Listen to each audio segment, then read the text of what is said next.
लगभग हर राज्य ऐसा है जहां पर मौतों के आंकड़े को लेकर संशय है और ये सवाल उठाए जाते हैं। कम से कम यहां से शुरुआत हुई है। कोरोना से मौत के आंकड़े को अपडेट करने पर बिहार सरकार को कई सवालों का सामना करना पड़ रहा है। बिहार सरकार अपनी बड़ाई कर रही है, विपक्षी दल उसकी बुराई कर रहे हैं।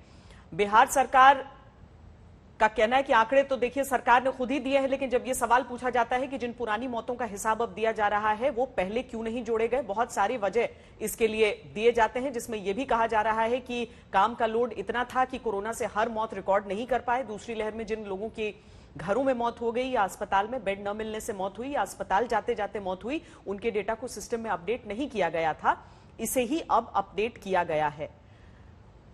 और यही हम कह रहे हैं कि सवाल सिर्फ बिहार का नहीं है। बिहार में तो अपडेट हो गया, देश में बाकी जगहों पर क्या होगा। उत्तराखंड का नाम इसमें है, जहां हाईकोर्ट ने कोरोना से मौत के आंकड़ों को ऑडिट करने को कहा है। उत्तर प्रदेश में हम देख चुके हैं कि कैसे गंगा में शव तैर रहे थे और कैसे गंगा किनारे जगह जगह शव दफन थे।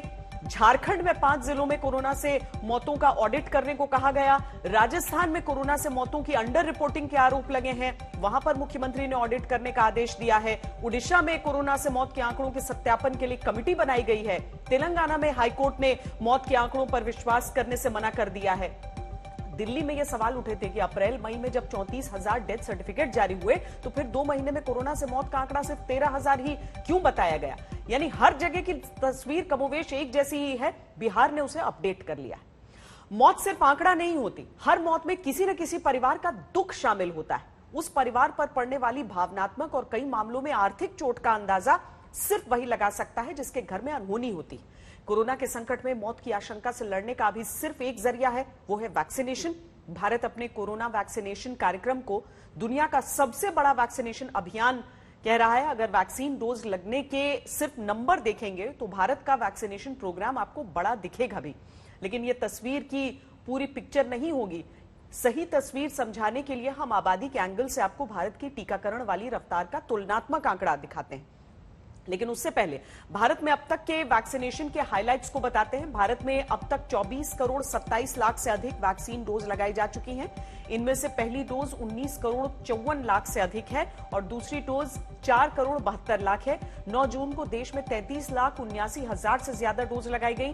जिन लोगों को कोरोना वैक्सीन की कम से कम एक डोज लगी, उनमें 60 साल से ऊपर की आबादी 32.4% है। 45 से 60 साल के बीच 41.2% आबादी को कम से कम एक डोज टीका लगा है। वहीं 18 से 44 साल के बीच की 26.4% आबादी को एक डोज लग चुका है। भारत का कोरोना वैक्सीनेशन प्रोग्राम 16 जनवरी को शुरू हुआ। पहले फेज में हेल्थ केयर और फ्रंटलाइन वर्कर्स को टीके लगाने की मुहिम चली, फिर 45 साल से ऊपर के लोगों को टीके लगाने की मुहिम चली। 1 मई से भारत 18 साल से ऊपर सभी लोगों के टीकाकरण की शुरुआत कर चुका है। भारत के टीकाकरण अभियान के करीब 6 महीने हो रहे हैं, लेकिन भारत की 10% आबादी भी दोनों डोज के साथ सुरक्षित नहीं हो सकी है। भारत के टीकाकरण की रफ्तार को समझने के लिए बीते 7 दिन के टीकाकरण का औसत देखते हैं।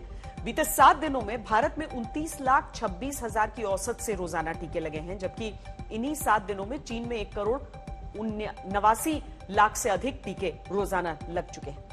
वैज्ञानिकों के अनुसार कम से कम 75% आबादी को टीका लगेगा, तभी हर्ड इम्यूनिटी यानी वायरस का सामना करने की क्षमता समाज को हासिल हो सकेगी।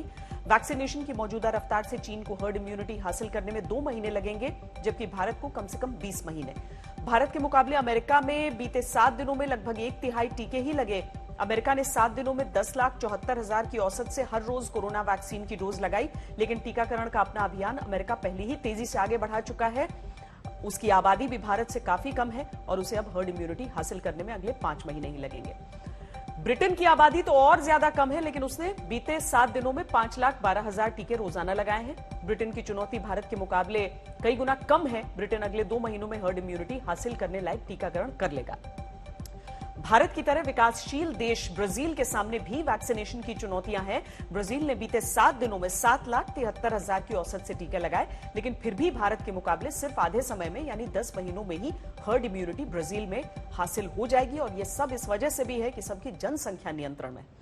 टीकाकरण अभियान वहां पर पूरा हो जाएगा क्योंकि उसकी आबादी कम है।